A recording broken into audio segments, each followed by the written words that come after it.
Bem-vindo à comunidade cristã Nova Aliança. São 28 anos de história, totalmente cuidados por Deus e crendo que Jesus é a resposta. Nossa igreja vive uma visão de forma simples e prática, através do relacionamento com Deus, com a sua palavra e com as pessoas. Inscreva-se em nosso canal e compartilhe nosso conteúdo. Nosso desejo é abençoar a todos através da pregação do Evangelho. Que Deus abençoe sua vida e que essa palavra fale ao seu coração. Ô, glória! Podem sentar, minhas irmãs. Estava falando aqui para Priscila, quando a gente olha daqui, vê esse jardim tão lindo, né? De rosas aqui, representado pela cor. E é muito bom quando a gente vê as mulheres respondendo a um chamado, né? Porque a Pri colocou lá, venham de rosa.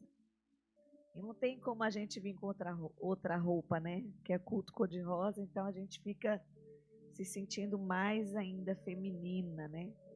Porque o rosa representa a mulher, não tem jeito, é uma cor que simboliza muito a gente, né? É rosa, é a flor, é a sensibilidade, é tudo, né?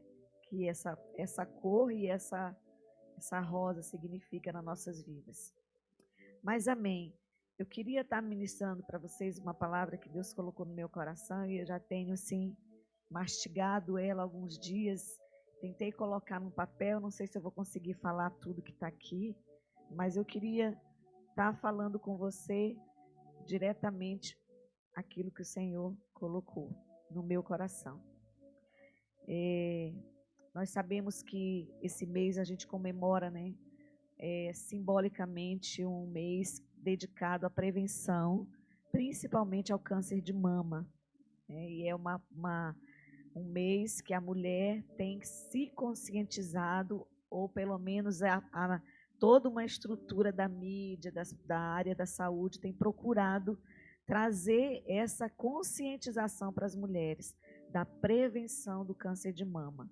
Não só o câncer de mama, mas também o câncer do colo de útero, né, e tantos outros que a gente sabe que existe, mas principalmente pelo câncer de mama.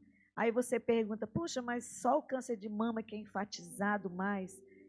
Sabe por quê? Eu descobri que o câncer de mama está muito ligado às nossas emoções. Então, geralmente, as mulheres são muito mais atingidas com o câncer de mama. Dificilmente você vê um homem com câncer de mama. Existe, mas é muito difícil. Porque o homem ele não é tão emocional quanto a gente. Então, por isso, toda uma preocupação para que as mulheres façam esse preventivo. Aí você pensa, mas eu estou nova. Hoje já está acontecendo, infelizmente, câncer de mama em meninas de 24, 23 anos. Eu estou fazendo ali na rede feminina fisioterapia, e eu tenho acompanhado algumas, assim, ouvido, né, porque a gente fica numa sala só, e a gente escuta e acaba se envolvendo, conversando com uma e com outra, e a fisioterapeuta que faz, né, a físio, ela tem falado que tem meninas com 23 anos que está aparecendo com câncer de mama. Agora você pergunta, por que tudo isso?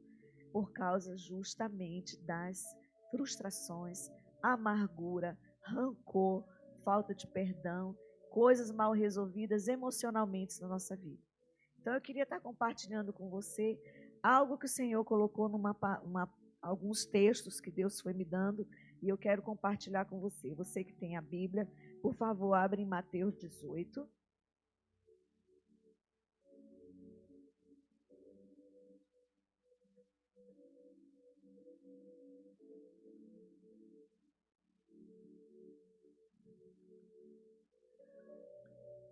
Eu fiquei pedindo para o Espírito Santo, Senhor, como a gente tem costume de dar temas nas pregações, e é bom para a gente ter um norte, eu coloquei aqui o que Deus colocou para mim, porque foi isso mesmo que o Senhor ministrou. O tema da nossa pregação de hoje quer dizer, que eu quero falar para vocês, quero ser livre de mim mesma. Amém? Quero ser livre de mim mesma. A partir do versículo 21, a gente vai ler alguns versículos e vai ser bom para você estar me acompanhando, porque às vezes você não teve tempo de ler a Bíblia hoje, né? Então vai ser uma forma de você hoje meditar na palavra. 21 diz assim: Então Pedro aproximou-se de Jesus e perguntou: Se vocês forem ver, uns versículos acima, Pedro estava questionando sobre a questão de perdão, né? Até que quantas vezes poderia ser perdoado e tal. Então ele fala assim: Senhor, quantas vezes deverei perdoar meu irmão quando ele pecar contra mim?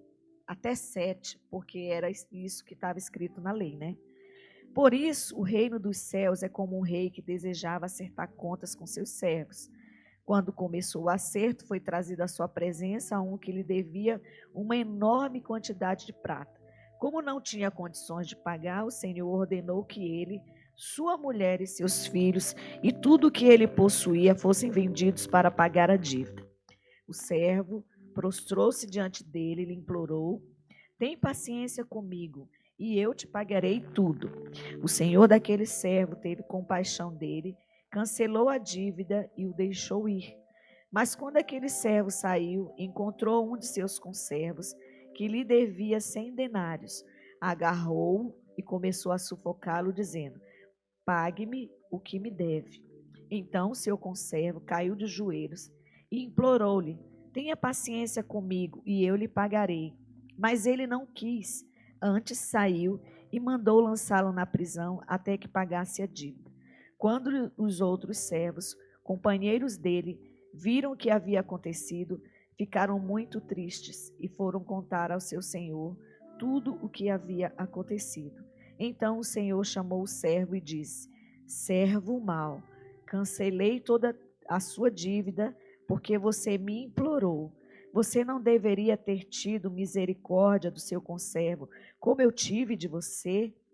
Irado, seu senhor entregou aos torturadores até que pagasse tudo o que devia.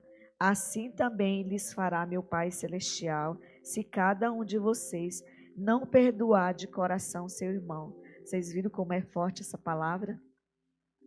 Né? A gente vê uma ilustração aqui muito forte sobre a questão de você perdoar as dívidas de uma pessoa que você estava sabendo, sabia que te devia. E isso traz para os nossos dias de hoje. Quantas de nós somos, de alguma forma, feridas, machucadas, e muitas vezes até por pessoas da família, pessoas próximas da gente, e a gente vai aos pés do Senhor, a gente sabe que a gente é perdoado, a gente sabe que recebemos o perdão através de Jesus Cristo na cruz do Calvário, mas quando é para a gente liberar esse perdão, ou decidir perdoar essa pessoa, a gente vai cheia de justiça própria. Porque a gente vai até para a oração assim: Senhor, mas ele me feriu, ele me humilhou, ele falou isso não é verdade, é uma mentira. Senhor, que tu venha agora e faça justiça. Que a gente tem mania de querer orar pedindo para o Senhor fazer justiça, pesar a mão. Às vezes até a gente diz: Senhor, pesa a mão, porque ele me feriu, porque eu estou sofrida, porque eu estou isso ou aquilo. Nós somos assim, irmãs. Eu acho que todas nós, se vocês não são, então, glória a Deus, porque eu acho que você já está com um pezinho lá no céu. Mas todas nós temos uma raiz, né, que leva a gente para querer essa justiça própria. Não adianta, porque nós somos o quê? Nós somos mulheres. E a gente, quando é ferida, a gente muitas e muitas vezes quer pagar com a mesma moeda. E não é assim que o Senhor fez. Com essa ilustração de Jesus, fala justamente dele. Quando esse homem, esse servo, foi até o Senhor e pediu para ele cancelar a dívida, a primeira coisa que esse homem fez foi se humilhar diante do Senhor dele. E o Senhor teve misericórdia dele. Deus é assim conosco. Quando a gente vai para os pés do Senhor e pede para Ele misericórdia da nossa dívida, do nosso pecado, mostrando para Ele quem realmente nós somos. Porque, irmãs, uma coisa é a gente orar no meio de uma multidão, como nós estamos aqui. A gente faz aquela oração, mas a gente não se revela quem realmente nós somos. nós nos revelamos para o Senhor quando a gente está na nossa intimidade com Ele. Porque ali você vai dizer quem realmente você é. Pelo menos tem que ser assim. A gente, na presença do Senhor, a gente chegar com Ele, Senhor, eu sou uma mulher que guardo mágoa, eu sou uma mulher que muitas vezes desejo vingança, eu sou uma mulher que eu quero ver aquela pessoa que me fez mal sofrendo. Eu vou falar isso para vocês porque eu desejei isso. Eu desejei um dia isso. Então, quando a gente vai para passar uma luta que a gente precisa perdoar as pessoas, a gente faz igual esse homem aqui. Ele foi perdoado pelo Senhor. Mas na hora que era para ele perdoar aquele que fez mal, ele pega e lança na prisão. Quer dizer, todas as vezes que nós não liberamos o perdão, nós ficamos escravas, nós ficamos presas naquela situação que nos feriu, que nos causou um dano emocional. Muitas vezes que a gente não consegue parar de pensar naquela situação, ela sempre vem e volta, vem e volta. E eu vou falar uma coisa para vocês, que é uma coisa assim muito real. Às vezes a gente pensa, não, eu já perdoei, está tudo certo diante do Senhor, meu coração está limpo, Deus sabe do meu coração, a gente já joga as coisas para o Senhor, mas quando a gente passa por uma outra situação, a gente para ver, meu Senhor, ainda existe uma raizinha de amargura. E eu queria que você abrisse lá em Hebreus 12. Vamos estudar um pouquinho também isso aqui. Hebreus capítulo 12.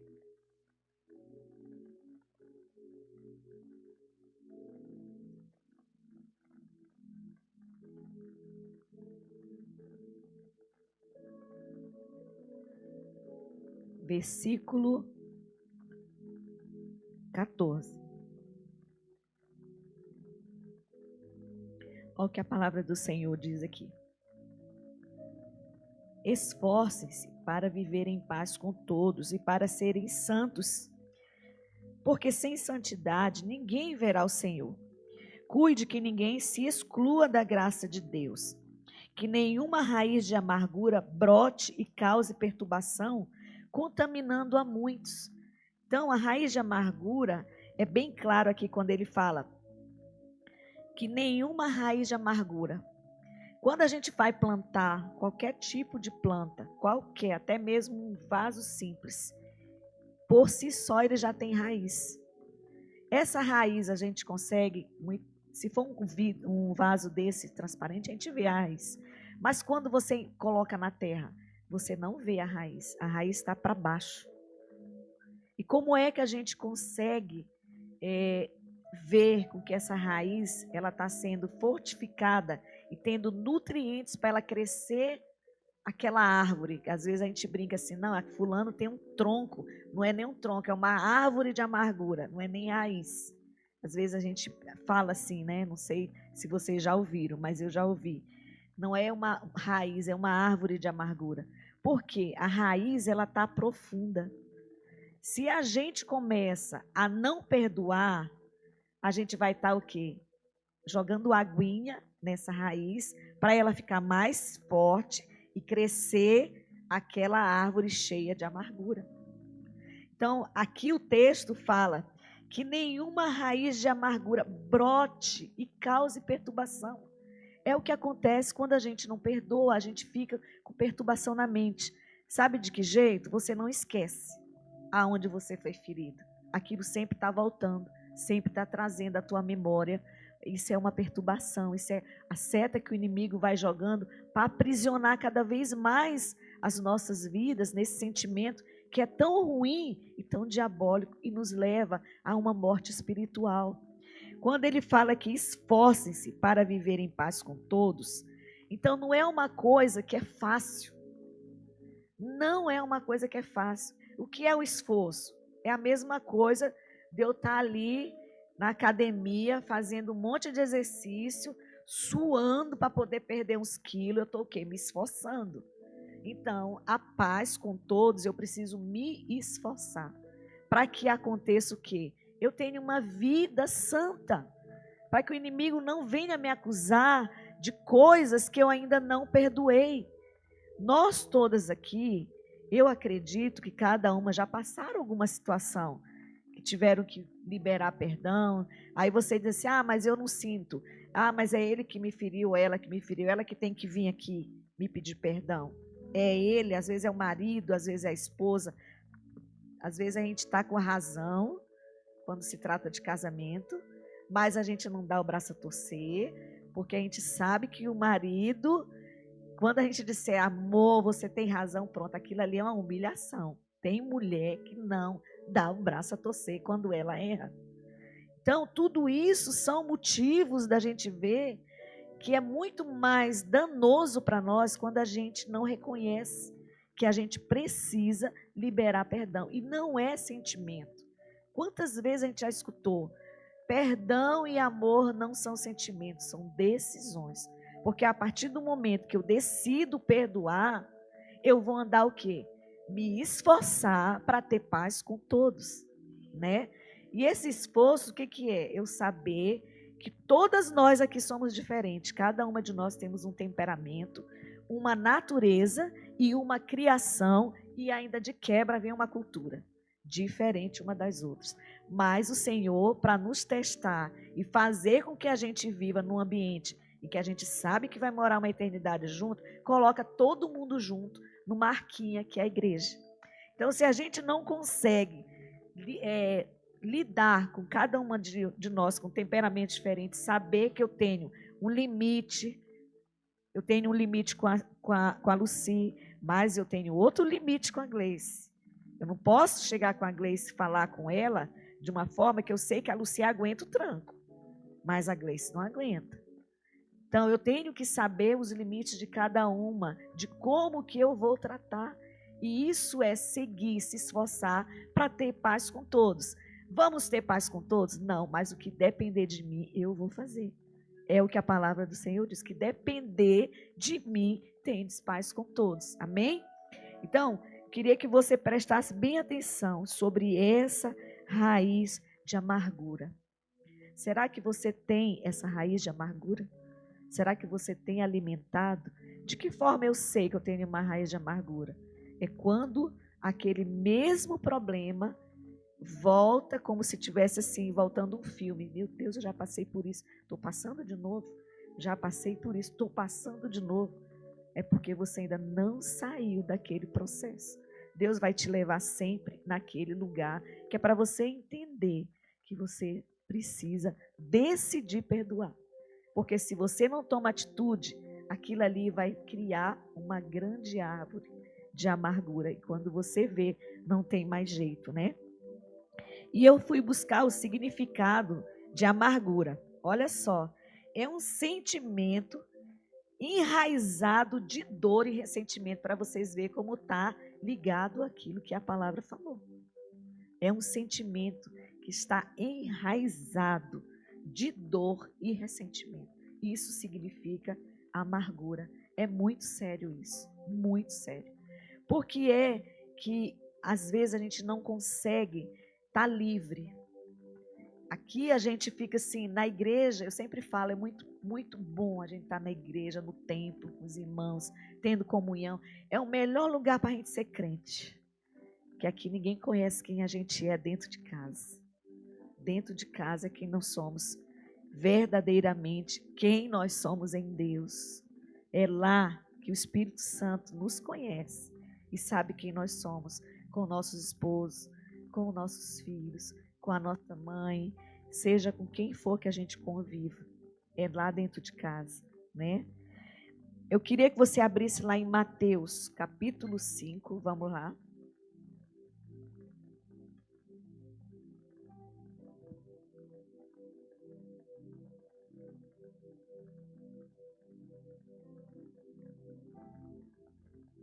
Mateus, capítulo 5.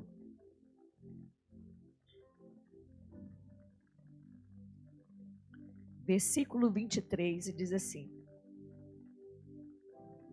portanto, se você estiver apresentando sua oferta diante do altar, e ali se lembrar de que seu irmão tem algo contra você, note que é que você se lembra que seu irmão tem algo contra você. Deixe sua oferta ali diante do altar e vá primeiro reconciliar-se com o seu irmão, depois volte e apresente a sua oferta. Entre em acordo depressa com o seu adversário que pretende levá-lo ao tribunal. Isso aqui fala do inimigo, do acusador, de Satanás, né?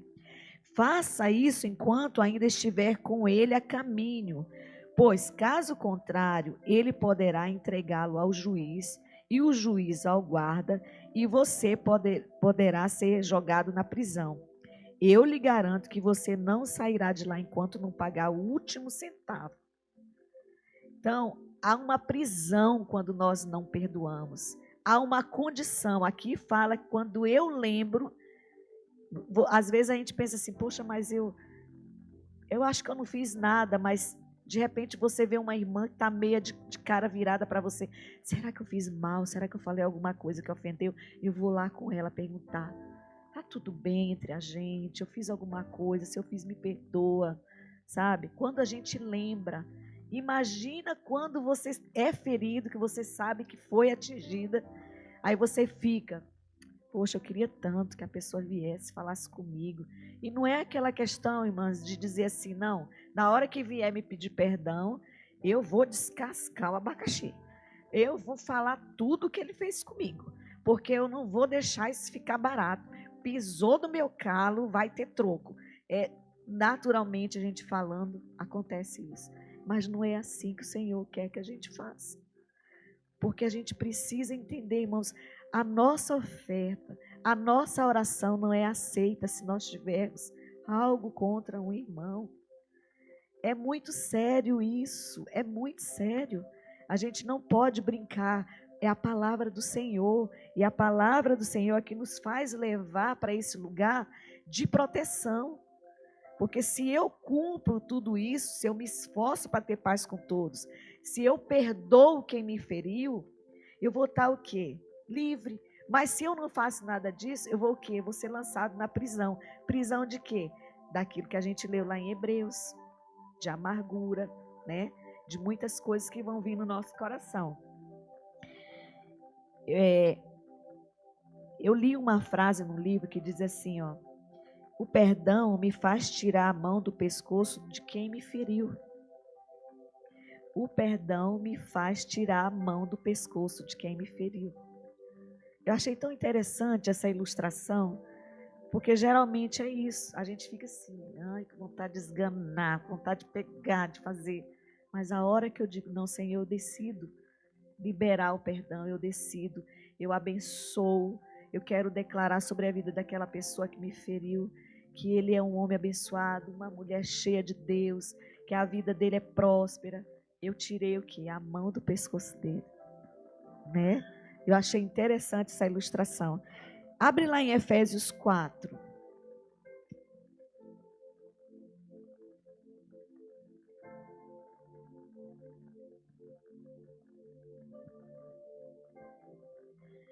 Versículo 31. A partir do 30 eu vou ler. Não entristeçam o Espírito Santo de Deus, com o qual vocês foram selados para o dia da redenção. Livrem-se de toda amargura, indignação e ira, gritaria e calúnia, bem como de toda maldade. Sejam bondosos e compassivos uns para com os outros, perdoando-se mutuamente, assim como Deus os perdoou em Cristo. Como que a gente pode negar o perdão para alguém, sendo que o Senhor já nos perdoou primeiro? Em Mateus 6, quando a gente é uma oração universal, é o Pai Nosso. A gente só gosta de ler Pai Nosso, a gente só gosta de falar Pai Nosso, que estás no céu, santificado seja o teu nome, venha a nós o teu reino, seja feita a tua vontade, assim na terra como no céu, e assim vai. Mas quando chega, que eu devo perdoar aquele que me ofendeu, assim como o Senhor me perdoou, parece assim que passa batido. A gente não vê a importância que tem isso. Então, o Senhor fala aqui, livre-se, novamente essa palavra, de toda amargura. Então, a gente vê o tanto que Deus se preocupa com esse sentimento. E aqui não está falando para a pessoa do mundo, gente, é para a igreja de Jesus. Todo o tempo, a gente leu em Hebreus, a gente leu ali em Mateus, o Senhor Jesus falando, e aqui a gente está lendo em Efésios, Paulo falando, livre-se de toda amargura, porque é algo que é danoso para a nossa vida espiritual. Porque se a gente tem amargura, a gente não perdoa. Se a gente é amarga, a gente não perdoa. Se a gente tem raiva, rancor, a gente vive uma vida aprisionada. A palavra do Senhor diz em Provérbios, né, que quando você está feliz, até você fica mais bela, né? Quando você está triste, o teu rosto também transparece. E muitas de nós somos muito assim, reflete aquele sentimento que a gente tem, né? Tudo estampado no nosso rosto, né? Romanos 12. Vamos lá, meninas. Romanos 12.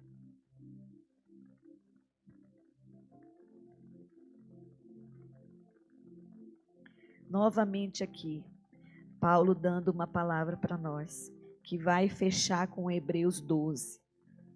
Versículo 18 diz assim: façam todo o possível para viver em paz com todos. Amados, nunca procurem vingar-se, mas deixe com Deus a ira, pois está escrito: minha é a vingança, eu retribuirei, diz o Senhor. Ao contrário, é o que ele disse para a gente fazer. Se o seu inimigo tiver fome, dele de comer, se tiver sede, dele de beber. Fazendo isso, você amontoará brasas vivas sobre a cabeça dele. Não se deixe vencer pelo mal, mas vença o mal com o bem. Olha só, irmãos, não precisa preocupar. Porque aquela pessoa me fez tanto mal, mas entrega para o Senhor, que Ele que vai justificar a tua vida. Abençoe. Você vai estar o quê? Trazendo bênçãos na vida dessa pessoa, que às vezes ele nem sabe que fez, ou se um dia souber, vai ficar constrangido. Porque quem vai trazer toda a justiça, se isso precisar, é Deus, não é a gente. Então a gente não deve retribuir aquilo que nos fizeram com o mal. A pessoa fez mal, eu também vou fazer mal. Não. A gente tem que fazer o quê? Retribuir com o bem, né? Eu anotei aqui algumas pessoas que foram muito amarguradas. Só que eu não vou citar os versículos, porque são muitos versículos que eu coloquei aqui. A gente sabe e conhece a história de Saul, o fim que ele teve, né? Por ser um homem que perseguiu Davi. Era um homem muito amargurado, porque ele foi tirado do trono. Ele sabia que ele não ia ter a descendência dele no trono. A filha dele, Mical, vocês conhecem a história de Mical. A Rebeca, quando mandou Jacó procurar uma esposa para ele, lá na cidade dela, mas o filho dela, Esaú, que era gêmeos com Jacó, casou com mulheres que não eram da mesma linhagem dele, da mesma tribo. E aquilo ali, a palavra do Senhor diz que a amargura tomou conta do coração dela. E ela, depois que mandou o filho, ela nunca mais viu ele. Pensa, uma mãe não vê nunca mais o filho.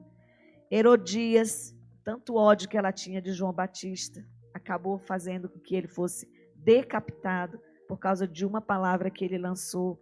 O próprio Esaú tinha ódio do irmão dele, trouxe muita amargura, né? Está tudo escrito aqui, irmãos, os versículos. Se você quiser depois, eu te dou.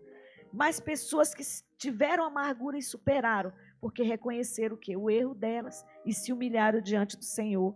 Miriam ficou com lepra, porque ela começou a ter o quê? Começou a ter aquela contenda, achando que ela tinha o mesmo direito que Moisés, só que depois ela foi curada, né? A própria Lia, que casou, né, com Jacó, ela foi uma mulher bastante deixada de lado pela irmã dela, porque ela não era bonita, mas Deus honrou tanto ela, que no final, quem foi sepultada no mesmo túmulo que a família toda de Jacó, foi ela e não Raquel. Raquel ficou pelo meio do caminho, porque foi uma mulher que Deus honrou depois, por causa do coração dela, que resolveu viver a vida sem guardar essa amargura. A própria Noemi, que perdeu o marido, os filhos, e ela mesma disse, não me chama mais de Noemi, me chama de Mara, porque o meu nome é amarga, mas ela viu a vida dela ser transformada depois, né?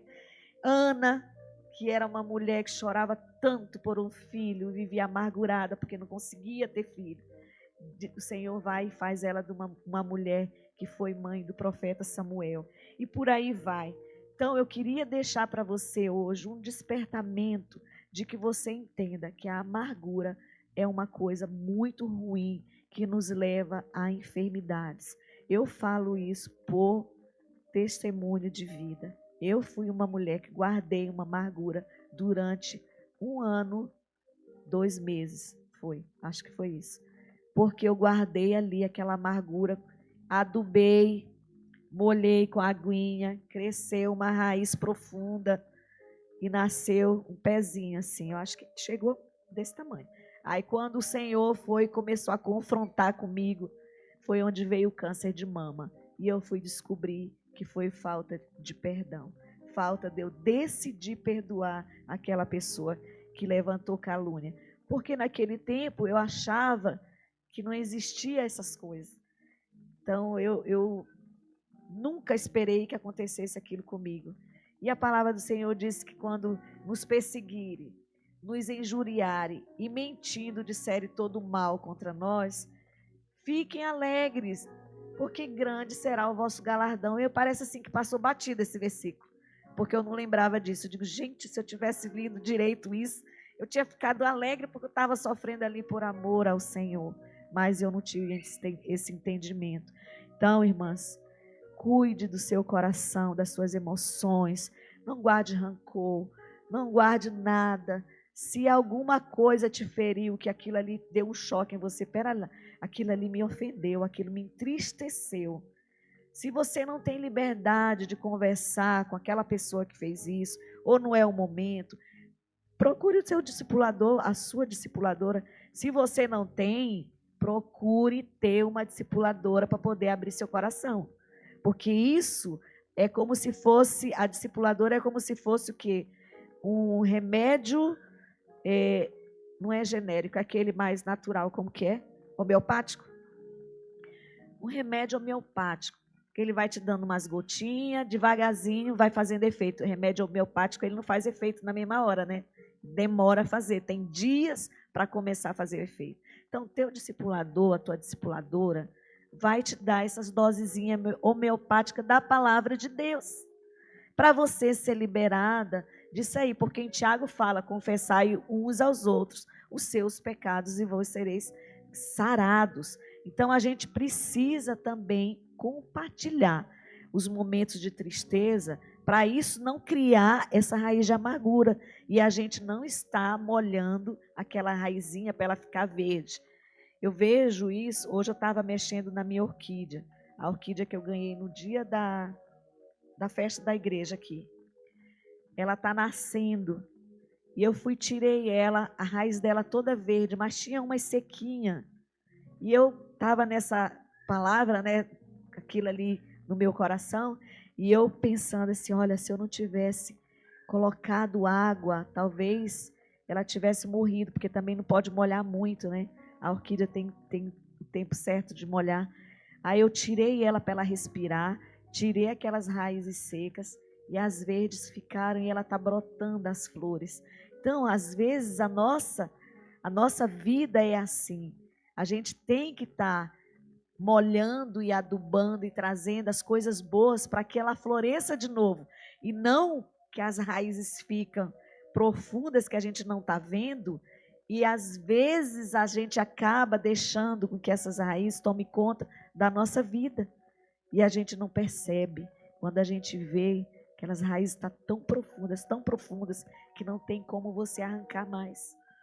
A orquídea é fácil de arrancar. É muito fácil, porque ela não tem terra. Mas a partir do momento que eu resolvo cuidar dela com coisas boas, ela floresce mais e mais bonita aquelas flores. Então eu queria deixar essa palavra para você, que nessa noite você busque o Senhor, analise o seu coração. Eu só queria terminar com o versículo, Salmo 139. Busque no seu coração, se você tem alguma raiz de amargura.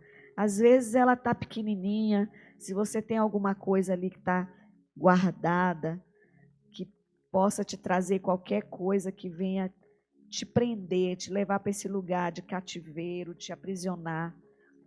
Versículo 23 diz assim: sonda-me, ó Deus, e conhece o meu coração.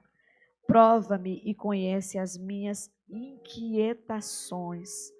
Vê se em minha conduta algo te ofende e dirige-me pelo caminho eterno. Amém? Então, quando eu vou orar, eu sempre falo esse versículo: Senhor, sonda o meu coração, me mostra quem eu realmente sou, me faz ver com os teus olhos, vê se há em mim esse caminho ruim, mal, e eu vou falando quem eu sou, quem eu acho que eu preciso melhorar. Senhor, me ajude a melhorar cada dia, eu preciso mudar nisso. Senhor, eu preciso ser uma mulher menos colérica, eu preciso ser uma mulher mais mansa, eu falo para o Senhor os meus defeitos, irmão, porque nós precisamos ser transparentes, verdadeiras na presença do Senhor.